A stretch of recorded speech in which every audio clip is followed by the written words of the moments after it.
playing again at the Soteria.org annual fundraiser. I've got an incredible band tonight with Hamilton Hardin on drums, Lovell Bradford on the keyboards, and Shannon Hoover. So we're gonna have a little fun. We're gonna play some music. Hope y'all enjoy it.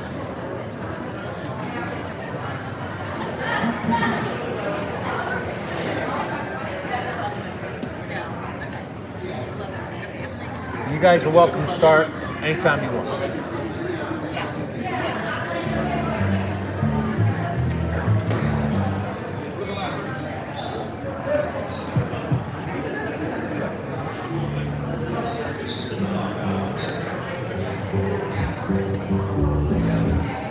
Good evening, everyone. I want everyone to know that we have drinks and food over here. Please get up. The band is getting ready to crank up and start playing. We're going to get this party started, all right? Thank you all for coming. We appreciate you.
Henry, how y'all doing, man? All right. He read the poem with us at the yeah. This is Henry.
Can anybody, there we go. Good evening.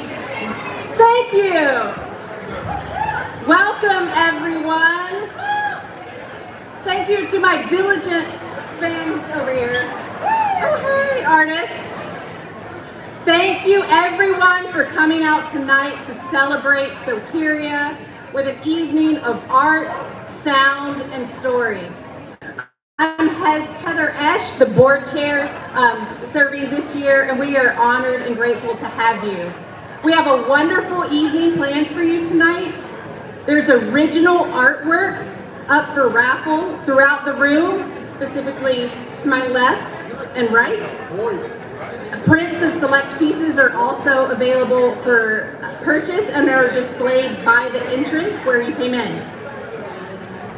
QR codes for the raffle and for purchase are available at each of the pieces around the room.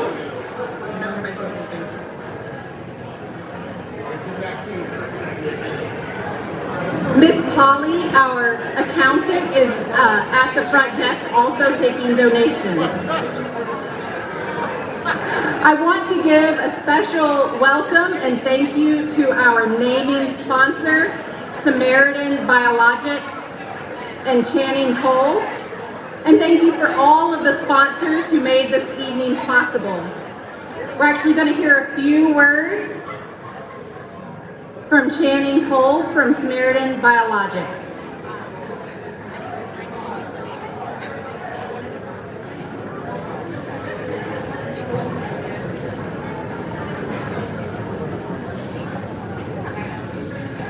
Hello and good evening. My name is Shannon Cole. I am the manufacturing manager at Samaritan Biologics. It is an honor to be here tonight representing Samaritan Biologics and to stand alongside the incredible team at Soteria. At Samaritan Biologics, our mission is rooted in innovation and healing, but we also believe that real healing extends beyond the science. It happens when people are given the chance to rebuild, to express themselves, and to be seen for who they truly are. Soteria's work restoring opportunities and empowering individuals after incarceration is truly transformative. So when Jerry suggested bringing someone in the Soteria program onto our processing team, I was immediately on board. We're proud to support this vision because at Samaritan Biologics, we believe that science and community share a common goal: to help people heal, grow, and thrive. When organizations like Soteria bring hope to life through creativity, it inspires us all to look deeper, care more, and do better. We are honored to support Soteria's mission and proud to be part of a community that leads with compassion and purpose.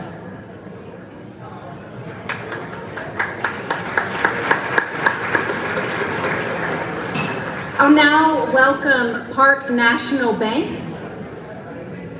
I think Marco, there he comes.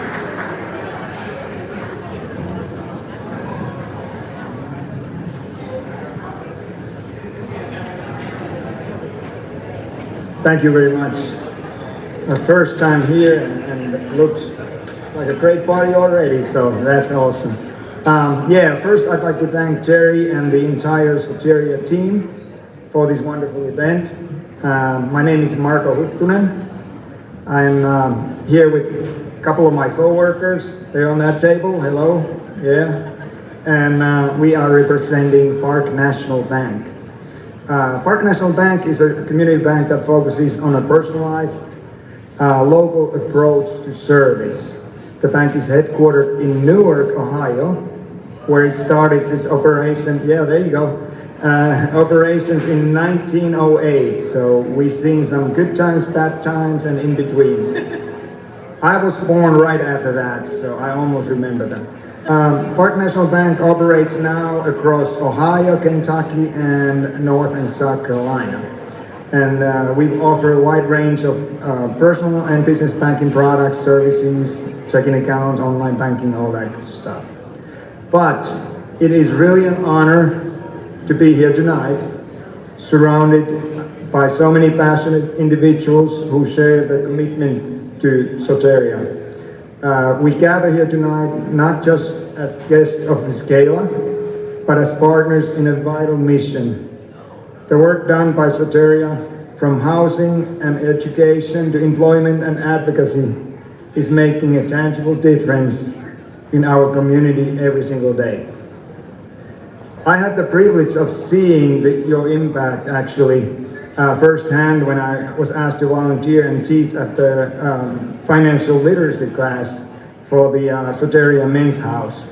Awesome group of guys, and through programs like Soteria's 2-to-1 matching savings program, the participants are encouraged to begin habits that will aid them in making sound financial decisions in their lives, so for the future. So that is a great program.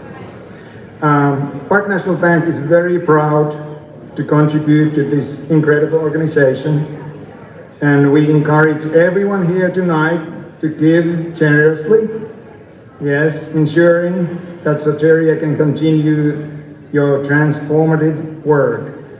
Thank you for your dedication. Let's make tonight a resounding success.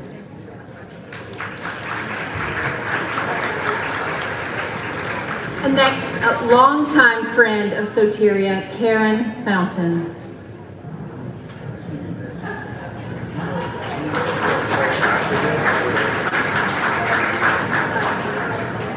Welcome, everybody. It's so good to see all of you here tonight. I'm Karen Fountain. I've been involved with Soteria now for several years. Shout out to my chainsaw heroes and also the men who put up my little free library that has banned books. I just have a couple of things to say and then I'm going to sit down and eat. You don't need permission to do good. You don't need authority. You don't need recognition. You just need to see suffering, a problem, a need, a gap, and choose not to look the other way. Life is too short to sleepwalk through it. Jane Goodall, before she died, taped and videotaped a last interview that was to be released before she died. Her advice to us was this: your life does matter, and that every single day you live, you make a difference in the world, and you get to choose the difference that you make. You have it in your power to make a difference. Don't give in. There is a future for you. Have a great evening.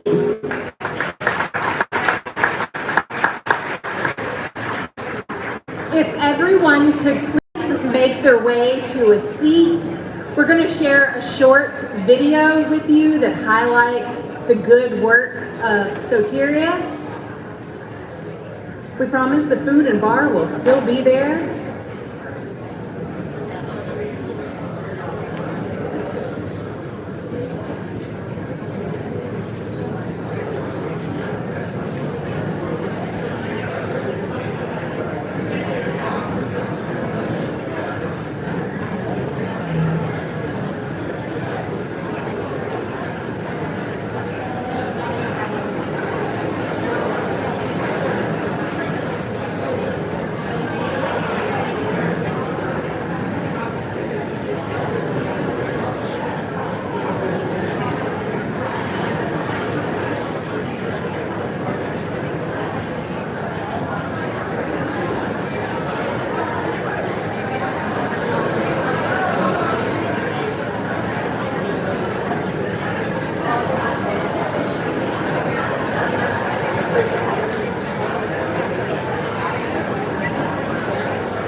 Hello, beautiful people. How y'all doing?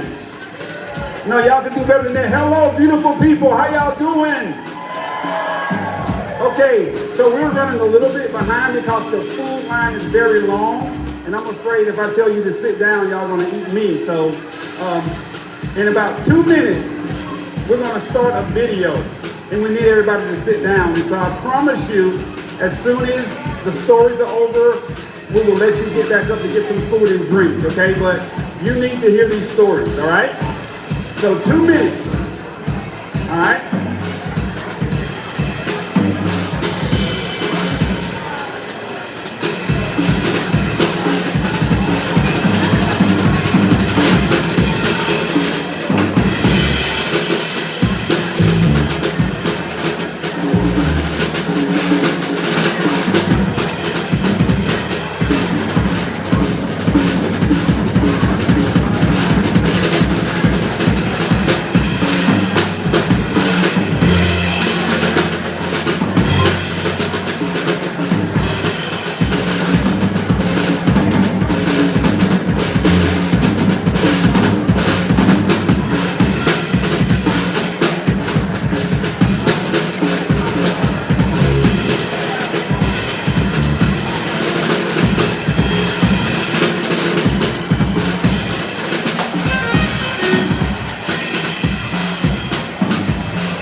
I told you 2 minutes. So if you don't mind, grab a seat for me real quick.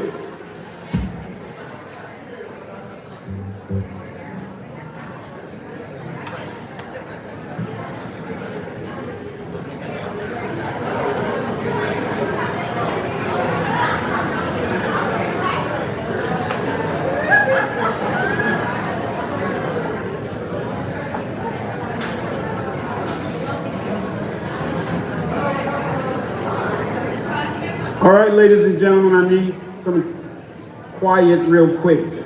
I promise you we'll let you eat.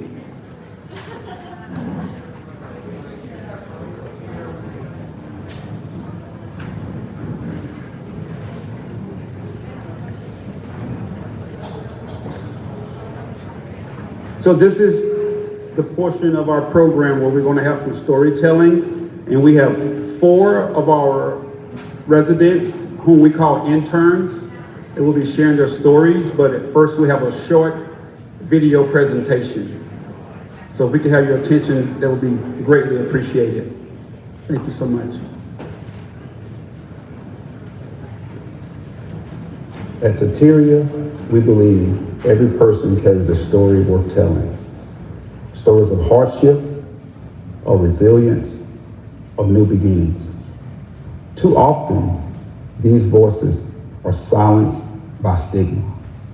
But through art, they can be seen and heard in powerful new ways. This year, we launched a unique collaboration between local artists and our interns. Men and women who are courageously rebuilding their lives after incarceration. The project began not with pain, but with conversations. Each artist sat down with an intern, listening, really listening to their story, their past struggles, their present challenges, their hope for tomorrow. From those conversations, new works of art were born. Some pieces reveal faces in portrait. Others capture the quiet beauty of flowers. Still others show a nest or a scene alive with wildlife. But each one carries a piece of someone's life. These aren't just art pieces. They are visual testaments to survival, faith, and transformation. For our interns, this process was about more than creating something beautiful. It was about being seen, being valued, and knowing that their story matters. For our artists, it was a chance to use their craft, not just to make art, but to stand alongside someone in their journey. Together, they built bridges of understanding, compassion, and shared humanity.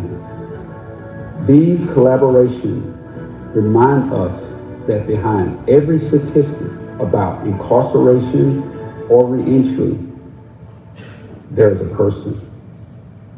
A father, a daughter, a neighbor,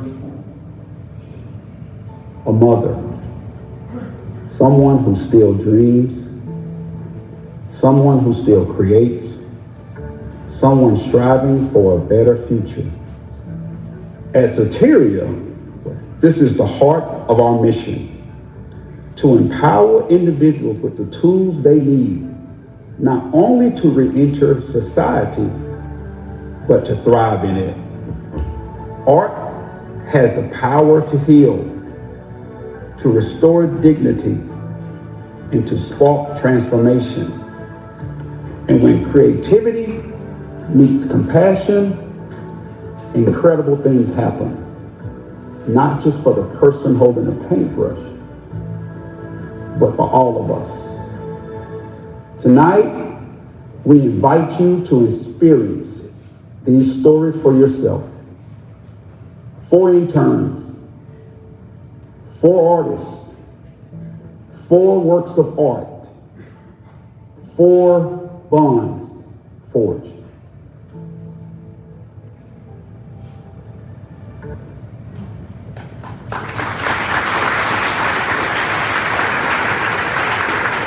Come on, you can do better than that. Somebody better make some noise up in this place. Somebody make some noise up in this place. Pretend you're at a football game. Pretend you're at a wrestling match. Pretend you're at a basketball game. Somebody better make some noise in this place. You better go crazy up in here.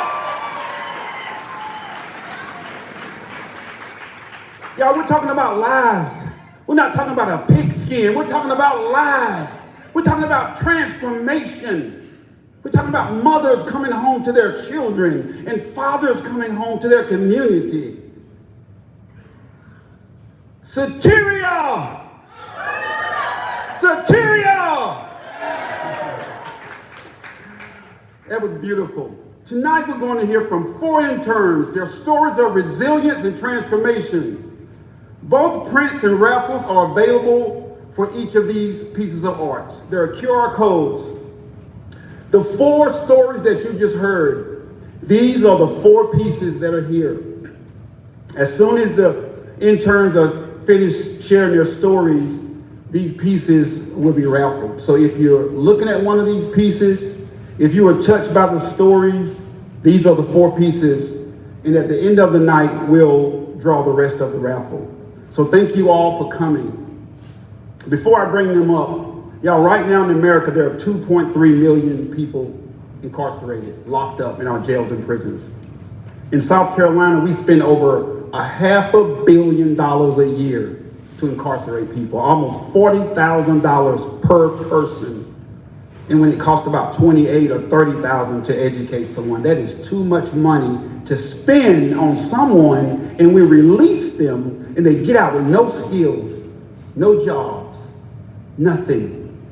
And the bill is on us again. We're already paying $40,000 to incarcerate them. Now we got to pay more money for the social services. You know, when our interns come to us, we don't allow them to get food stamps, welfare. We don't allow them to take Medicare. Why? Because we work. We work. 26 years ago, when I stepped through the gates of prison into society, I got a job. I didn't apply for food stamps or welfare. I worked. And that's what America needs to see. That's the America we need. The America that works. And the America that supports like you all are doing. Give yourself a round of applause. All right. I'm taking too much time. Somebody's gonna pull me off the stage in a minute. So Joe and Jessica Fields are gonna be up first. So Jessica is going to come in and she's going to share her why. Why are you getting involved with Soteria, and why did you do the portrait that you did of Joe? So Joe, while Jessica is up, you and I are going to be here because I'm going to interview you first, and then the other 3 will share their stories. All right? Jessica, you're up. Hello. Hi. Can you guys hear me okay? Awesome. Okay. Hi. I'm Jessica Fields, and I had the pleasure of working with intern Joe. I think we all want connection, and it's not usually me talking. I'm not very good at that. I paint for that very reason. So we all find connection in different ways, but connecting with Joe and hearing Joe tell his story was such an honor. Witnessing each other open up and be honest is such a gift, and it is so extremely hard.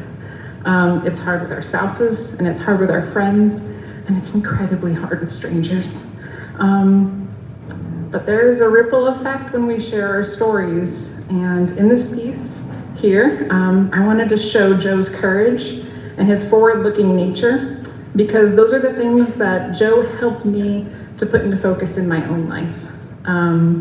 And that's the magic of Soteria. I think it has touched all of us with those ripples of connection. And thank you for letting me be a part of it.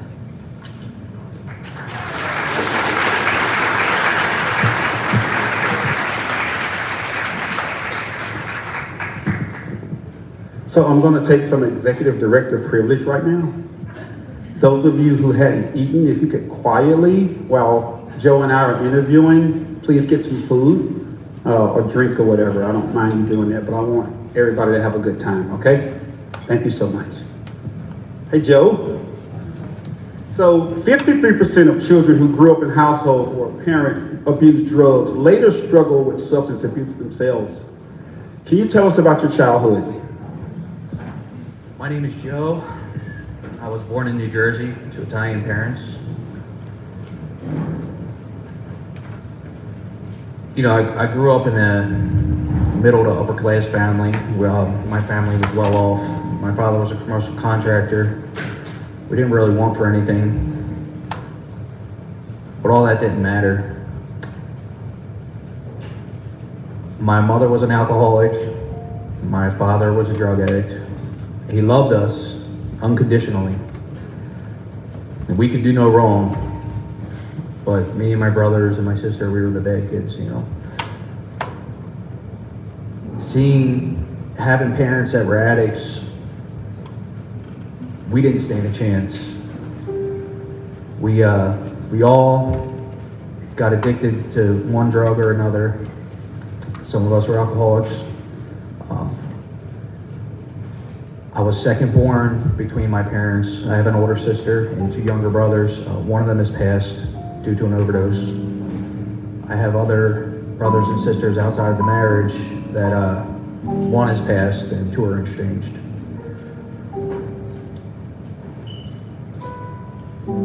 The trauma, you know, not thinking, it never really registered the trauma of having drug addict parents. You know, we were separated from them when I was about 10 years old. They, both my parents went to prison. You know, so the private schools and all that education pretty much went out the window for me and my siblings. Addiction led, you know, I've been in so much trouble in my life, all due to addiction. I was in prison by the time I was 17. I'm almost certain that everybody in my family's been to prison, you know, at one point or another, or multiple times. It's all due to addiction. So Joe, you was telling me about your incarceration. So fill me in on your family situation now and any regrets you have concerning your incarceration. Oh, I have so many regrets. You know, I regret the fact that my choices led me to a place that was dark, feeling hopeless. I reflect on things, you know, along the journey, the trauma I caused to my kids, you know, them seeing that I was an addict, whether I admitted it or not. You know, I would never admit to being an addict, but I was actively in addiction. Knowing now what I know and the damage it does, there's so many regrets. You know, I could have made different choices, did things different. I could have not picked up again. I had some clean times for a while that I relapsed. You know. How many kids you have? How many kids do you have? I have two kids, an 8-year-old little girl and a 10-year-old little boy. And they're my world, you know. But they don't know me sober. That hurts. That's a regret because, you know, I love them so much. My daughter's a little distant from me, but she was young when I went away. There's so many things that I can change, but the only thing I can do is move forward from here. You know, I can't change the past. I can't change the trauma. I can't change the visions of them seeing me crazy in the middle of the night after being up for 5 days. You know, there's just damage, and knowing now, you know, knowing now the damage it caused, I guess the older I get, the wiser you get, you know, and knowing that it affected my life, the way my parents treated me, even though they didn't treat me bad, they were addicts. I want to change that. So last question I'm gonna ask you. So why did you decide to come to Soteria, and what steps are you taking to better yourself? When I became incarcerated this time, I was hopeless. I felt like I didn't know where my life was headed. I was pretty much wandering aimlessly, you know, like I was thinking of what I wanted to do and making plans, but I felt like the world was against me and I felt like I needed help. I had a friend tell me about Soteria, and I'm beginning to want to change. I want better for my children. I want better for my life. I don't want to become incarcerated again because I'm prone to making bad decisions. If there's some way to change that with help of this ministry, here we are 8 months later. I have a lot of things going for me. I'm not hopeless anymore. The resources, the goals that I've set, everything is at my fingertips. I can leave Soteria a productive member of society and maybe help somebody else. But the fact that Soteria gave me another chance, because I didn't deserve one. I've been given chance after chance after chance, and I felt like, my luck has run out. But Soteria has given me another chance. And I feel like this time's different. I lost that desire to make bad decisions.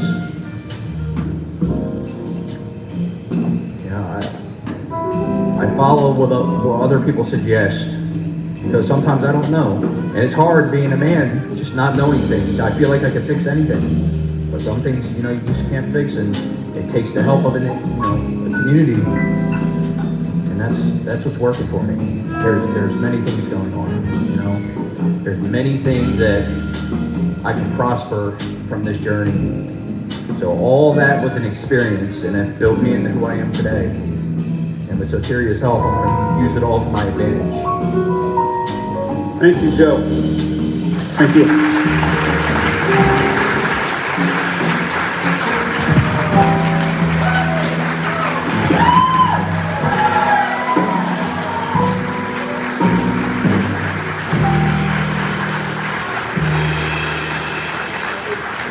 All right, so coming up now, we have Mary and Glory Dave Sherry.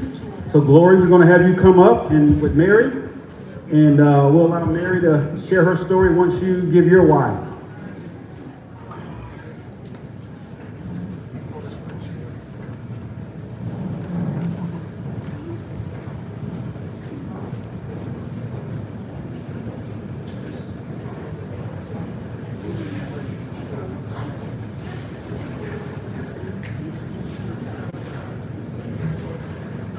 Hello everyone, I'm Glory Day McSherry, and I've gotten, I don't know why I'm holding the itinerary like it's going to tell me what I'm supposed to say, but as I thought about what I wanted to say this evening, I've gotten to work with Soteria for several years, and it's been a real privilege, but this year getting to work with Mary and getting to meet her and hear her story affected me so differently and so deeply. And so much more differently than getting to help out with showing art every year. I wanted to echo something of what Jessica said, but I really felt that was important for me to say to you, Mary, that your vulnerability in telling me about your story helped me be more honest in my pursuit of making the work. And I love that you told me about your love of Scooby-Doo, because I happen to still watch cartoons every Saturday morning, and you showed me a childlike sensibility that I think we both share, and I got to really think about that in what I have made. And for me, florals speak to newness of life, they speak to creation, they speak to new things, and that's why I made my piece. But, I really want the piece to be a testament to your courage. I mean, I want you to feel honored by it, That's why I got to participate. I feel like a lot of the artists who participated feel honored that we got to listen. So yes, thank you so much.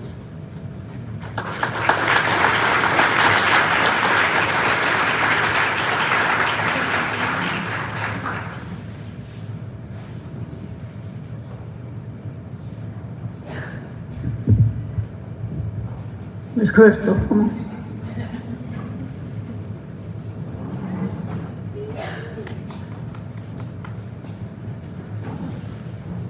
Good evening, ladies and gentlemen. My name is Mary. I've been with Soteria since February the 1st. I was incarcerated for 23 years on a 25-year sentence. I was born in Kershaw, South Carolina. My birth mom had me and my twin sister when she was 14. My birth mom said she molested me and my sister up till the age of 5. We got put in rooms and for days without food or water. They would wring us out, rape us, do stuff to us. They would mainly tie me to the chairs and make me watch. And then they would undo me from the chairs and rape me and put us back in a room for days without food or water. I'm not really sure who finally told the authorities about it, but we got put in foster care by Mary Jo Bailey. They were awesome. We got our Come on, Mary, you can do it now, you guys.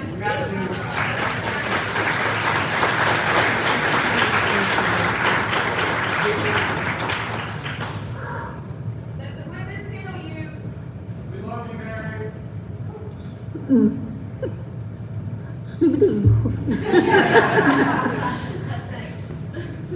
So, we had a family, Ralph McAteer and Patricia McAteer, saw pictures in the paper.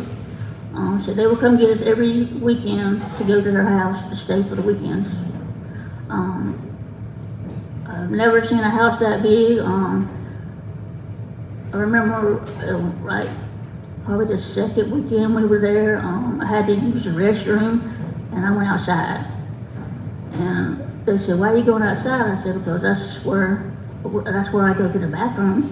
They said, "No, we have a bathroom inside the house," which I knew nothing about. So, at the age of 7, we finally got adopted by the family. Everything was good. Everything was going great. And then my adopted dad started beating me. When I was in junior high school, I came out and told my family that I was gay, and my daddy beat me so I couldn't stand up. And one night, my mom had gone to work, and he raped me. And I have a daughter.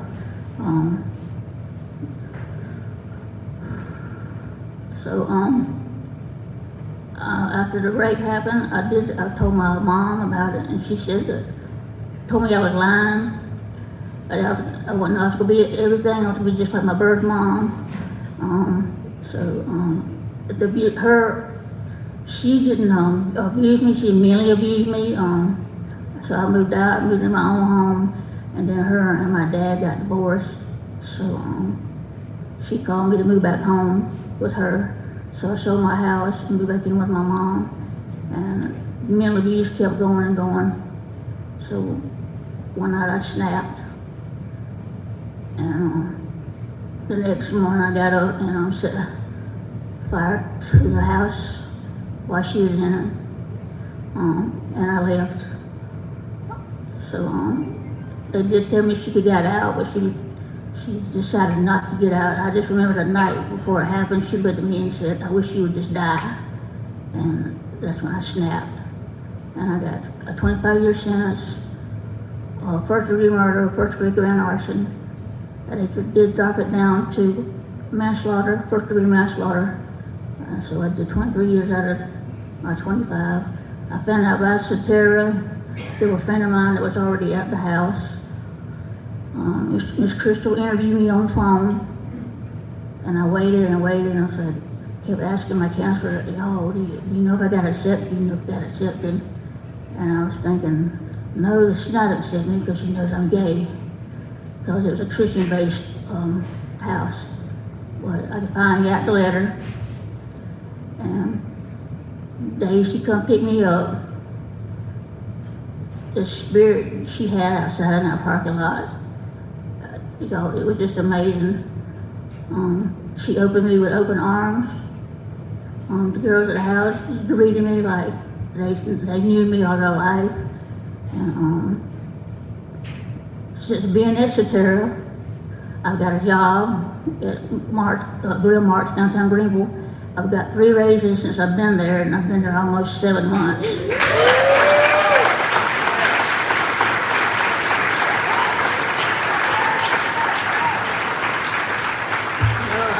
Right now in the process of getting my GED. I got baptized. I found the Lord.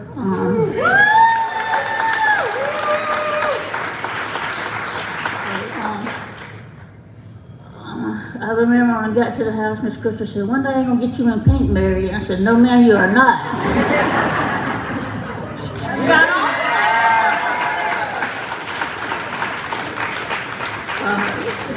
Miss Crystal, I want to say to you, you are a lifesaver.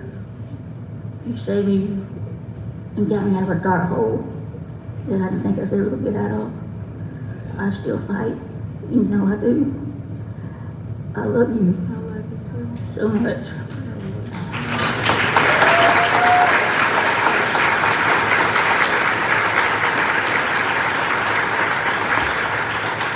So I'd like to say to Jerry, thank you for accepting me for who I am. And ladies and gentlemen, don't let the past define you, because you can get out that past.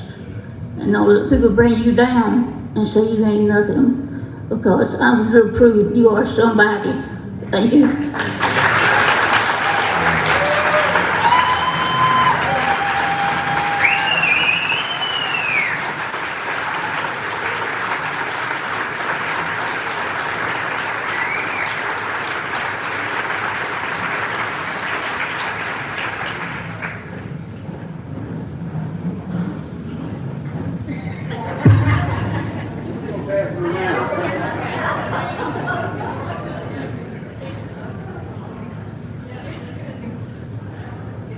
We got to get through this program. Jesus. Wow. Wow. I almost ran a lap when she said, "I found Jesus." Gave my heart to the Lord. It so means you was born that way you can be born again. Woo! Deidre and Patricia De Leon. Y'all are next.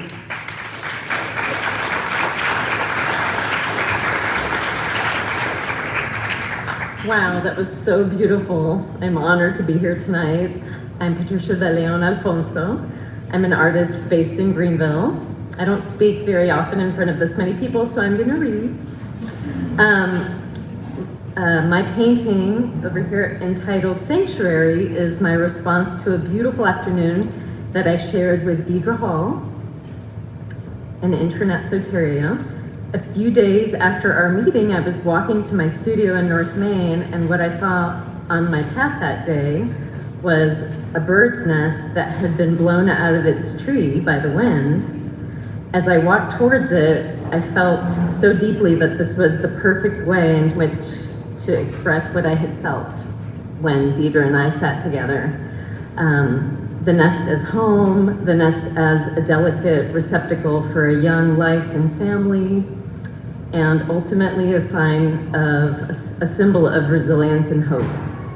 As I painted the nest, I really enjoyed reflecting on the imperfections within it, the bent branches, and the idea that it came apart, that if it came apart, its maker could regroup it and reassemble it. And tonight I'm proposing that the nest is something that we can all contribute to.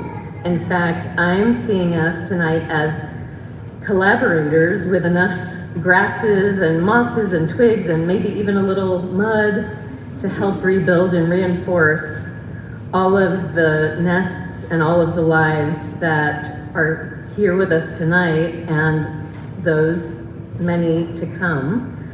I also want to say a resounding thank you to Deidre and to all of the interns at Soteria for generously sharing their stories. You're so moving, you're so inspiring. Thank you so much.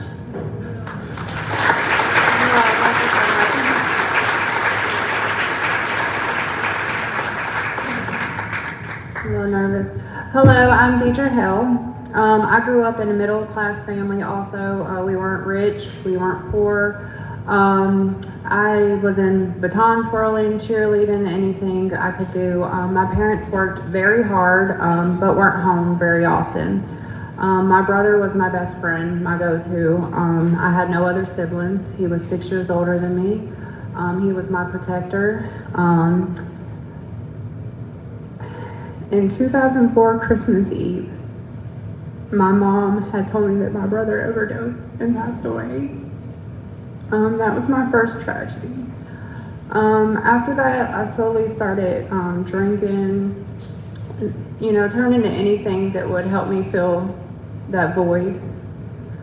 I went through years, my parents were distant because of it, and I just kept reaching out to anything. I slowly started to drift away from it when I met my husband. We got married. I got married at a young age and started having children. We was married for 8 years, but he would come home with long sleeves on in the dead of summer, and I didn't understand why. I ended up finding out that he was using needles, and things got really hard in front of the kids, really bad, violent sometimes. So I left and got a place with the kids, 3 of them, and was trying to make it on my own. It got really difficult. They told me not to DSS had told me not to let their dad around. That was hard for me because the kids loved their dad and I loved him. Unfortunately, I let him back around, and he was arrested on government property. And 3 days later, they told me that I had to leave. So I got evicted. And I knew I was going to lose my kids, my home, everything. So this is hard to say, but I started using with him.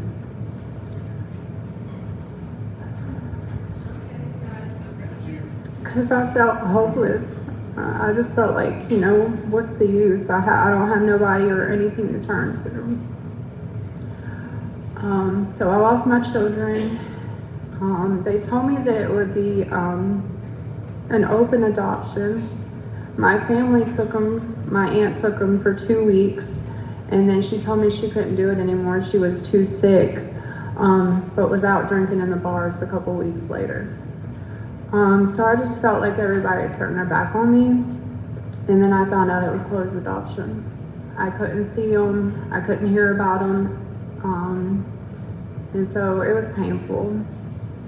I started doing good a little bit, and then in 2016, my grandmother was on hospice. She was a strong woman in God. Like, I could go to her about anything, and she just helped me to be positive and reinforced me. You'll see your babies again one day, I promise. You just believe in God and have faith, and you'll see them again. So she was the light in my life. 2016, she took her last breath in front of me. That was really hard. I just snapped. I lost my husband, I lost my kids, I lost my grandmother. I didn't feel like I had my parents to turn to at the time because they were hurting. I forgive them now, but at the time it was hard for all of us. So I ended up getting in trouble. I ended up leaving the state of Virginia. I ended up with some friends, and I got a carjacking charge in Pickens. And the Virginia charge was probation violation. They ran it concurrent, and I got 6 years in prison. While I was in prison, my parents seen me one time. Their excuse, it was too hard to see me that way. And I barely got any letters. I tried to commit suicide 3 times in prison. So 2022, I got out. I had heard about Soteria. I think it was on the news that I just opened up or something, the woman's house. and my counselor told me about it. I was doing good for a little while. I got in my own way and felt unworthy, I guess. I thought I could have a bottle of alcohol. You know, I had been locked up for 6 years. Why can't I drink a little bit? And that was a lie to myself. I ended up in another downward spiral.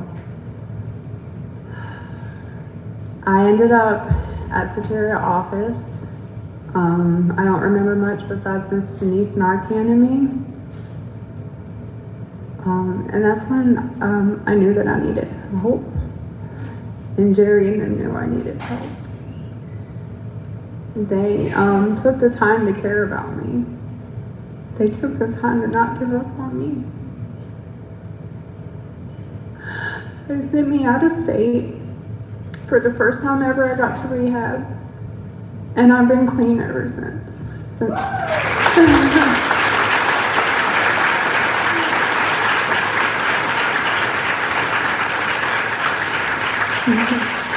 since 3/7/23, I've been clean.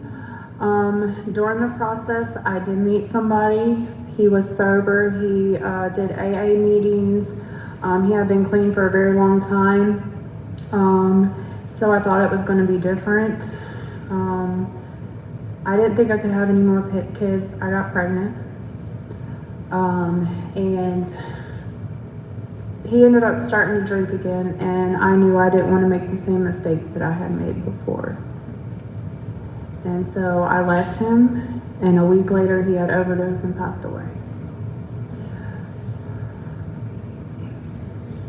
I felt a lot of guilt, shame, and remorse for that. I have a son, and he's a year old now. His name is Liam. When I had him, it was really hard. He's a beautiful baby. And it was bittersweet.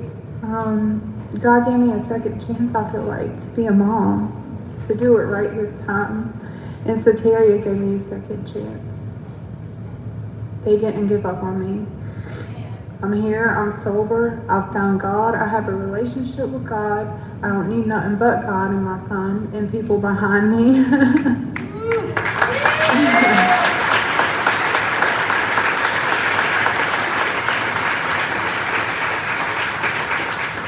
And I got a job. I get to see my son. I get to see him walking and talking and just being beautiful, and I get to have a life I never lived before. I know what love is. I know how to love others, and I know how to love myself now due to Soteria in the community. So that's just the art of me coming back, and God's taken my heart and He's weaving and stitched it back together one piece at a time. And that's all I got. Thank y'all.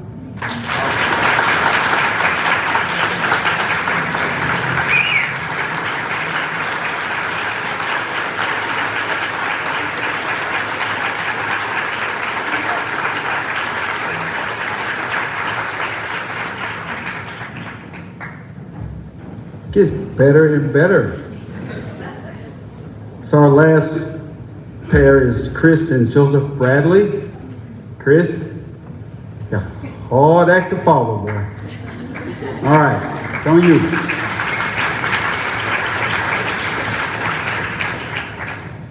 I'm Joseph Bradley. It's such a privilege being here tonight. I just did not expect such beautiful redemptive stories. It's so touching. So I feel like this is such a gift. When I met Chris at the studio, I was, I'm from Bob Jones, and just went to school and kind of sheltered. So I was like, this is going to be really heavy, and I'm just going to be prepared for this kind of emotional time. And so Chris came in with like all of this energy. I felt like I was getting hyped up by like a motivational speaker, and I was like, man, I like want him to like call him through my day and just be like, hey, I need some energy, and But his story really was beautiful to me, and how redemptive it was, and just he himself as a person, like how he's dealt with his his life and his adversity. When I did this piece, I chose the fox for that resiliency and that I saw in his life, that kind of resourcefulness that he has. And one of the things he mentioned to me was that he reads Proverbs every day, and kind of went through his kind of daily routine. I was like, oh, it's really I need to follow this routine. But he said he read Proverbs, and this sort of desire for wisdom, this desire for a connection with God.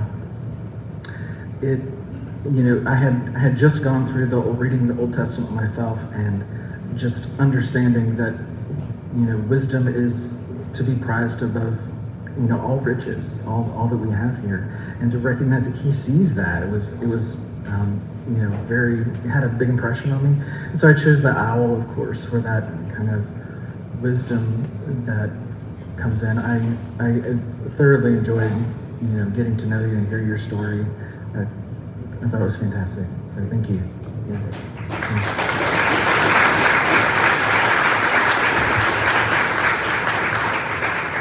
Where you going? You supposed to stay up here with me. How y'all doing? My name is Christopher Moore. I'm 50 years old. I have 2 kids, a 25-year-old son and an 11-year-old daughter.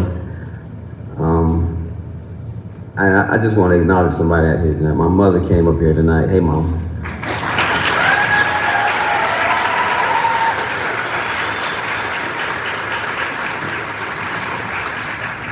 Yeah, it is a hard act to follow, so I'm not going to even try. But I'm going to tell you, this is a dream come true for me, to stand up here in front of all of y'all. I knew this was going to happen for me one day. I believed that. I knew that I wasn't going to be on drugs for the rest of my life. I knew this. I was crazy. They said I was crazy. Why you going to? Nah. I was crazy enough to believe that God was going to bless me. I'm here for a reason. I'm going to tell you about my journey. I was arrested December the 15th, 2023. I was living in a tent in Charlotte, North Carolina, in the woods. And one night, I was like, man, I can't do this no more. And I asked God for structure in my life. And about a month later, we was staying. I went to go stay in an abandoned house. Well, it wasn't abandoned no more because we was reclaiming it. So, but the police was there the next morning. They surrounded the house and arrested me. I was the only one that got arrested, and I didn't want to lie to them no more. And so I went to go do my time. I went to prison, and the strangest thing happened. I ended up making parole, but I had no address. And so I went back to my cell, and I jumped up in my top bunk, and I looked down on the floor, and there was a book. And the book was called How to Handle Adversity. And I read it. And so there was a lot of scriptures in there as well. And like Joseph said, I read Proverbs every day. I listen to a lot of motivational speaking. I like to read. So I end up, and I know it was God's plan for me to be here at Soteria. Since I've been here, I'm learning to communicate better with other people. Because, I get a little animated sometimes. And Jerry said it's okay.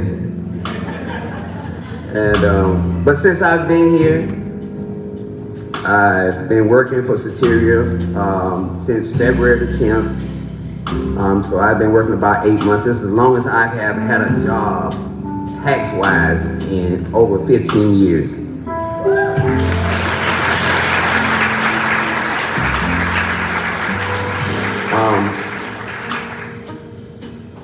I got my driver's license back shortly after that. In July, received, I took the exam for my CDL testing. I went to Greenville Tech, and I got my CDL in July.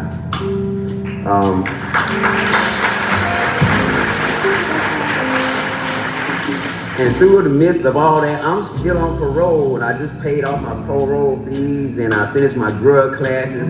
And the most important thing of all this that I'm saying is, I got a peace of mind. I don't have to look over my shoulder today, you know.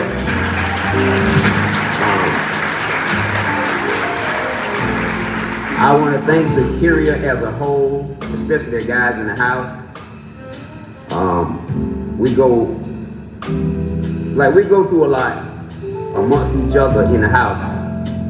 But the most important thing is we still strive together, we still eat together, we still work together. And you know, that's the most important thing that I get out of an everyday life of being at Soteria. And I thank y'all for listening, but before I leave, I want to share this with you. A scripture out of from Revelations 3:7-8. These are the words of him who is holy and true, who holds the key of David, and what he opens, no one can shut, and what he shuts, no one can open.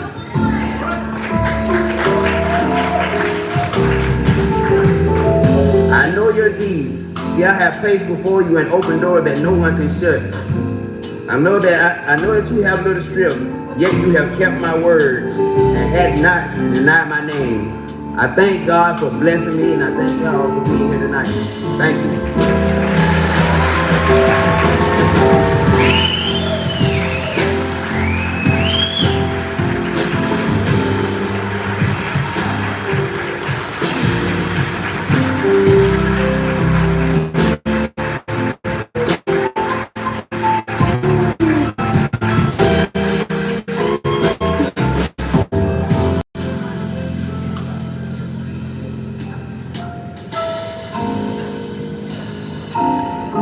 I am so thankful. So we're going to transition here. You know, we want to become crime-free, not because of more prisons, but because of more resources. Together, we are resources, from donations to mentors. The community has power to create social justice. I want to thank all our sponsors, volunteers, staff, and our interns. And I know we hear Jerry. I want my staff to come up. Come on, staff.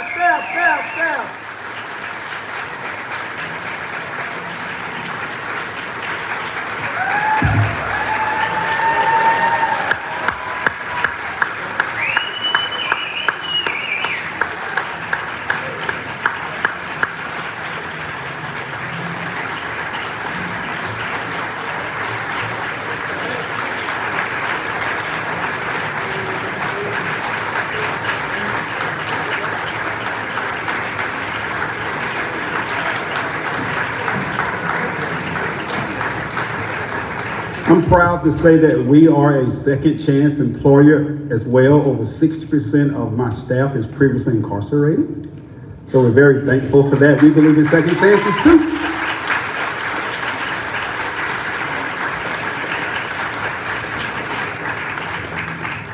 My beautiful daughter, Grace, is working for me right now. I love her so much.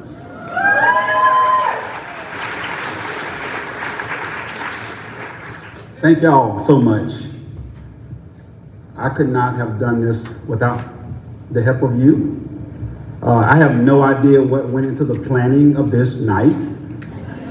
We had staff meetings and I said, okay, and I signed the checks. It feels so good to have people that you can depend on. Miss Polly, if you don't get your behind up here,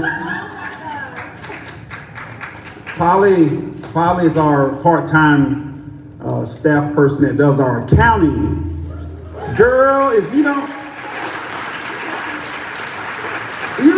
you're the most important person in the room. I had a full-time person who was doing accounting, and she do everything in 2 hours what my full-time person was doing. She's saving us money too. Shoot. But I just want y'all to see these beautiful people. At 8 o'clock, we plan to clear out the chairs and put some dance music on, and we're running behind. But I have to tell these people, thank you. You know, Catherine Blunt and Zaria Blaine. Catherine is our Director of Development and Marketing, and Zaria is her associate. Single-handedly, you know, even the video, they produced the video. You know, all of the things. So I'm so thankful. Denise Jones, who's been with me for over 18 years. I tried to fire her, and she came back and worked for free. So all the guys in the wood shop, so thank y'all so much. All right, y'all can sit down. Okay, so I'm supposed to say that the raffle for the remaining art will be closed in 5 minutes. Winners, you will receive a text. Prints will they will still be available for purchase after the raffle is closed. So if you got something that you want, go ahead and purchase your tickets. This is going to be the last call for alcohol. I've always wanted to say that. Last call for alcohol. So, what time is it? 8:08. So this is what we're going to do. We got drinks, we got a little food left. Does anybody want a boogie? Okay, so we're gonna clear this off real quick. I need some help from our Soteria house men. I wanna move this art out the way and this podium and these chairs. Our DJ has a playlist. I want you to drink and meet somebody, meet a new friend, grab some food, give me a hug. If you haven't given me a hug yet, or shake my hand or something, and we're gonna have a good time. So, are we gonna pick these 4 people right here, Catherine? Are we gonna announce the winners of these 4 pieces now or later? So you should have a text if you won these pieces. All right. So Chris, Brett, Joseph, will you help us? Randall, Joe, can we move these pieces? I want this move.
good stuff. Tighten up all your backstrap. Looking for the good stuff. Tighten up all your backstrap. Looking for the good stuff. Tighten up all your backstrap. Looking for the good stuff. Tighten up all your backstrap.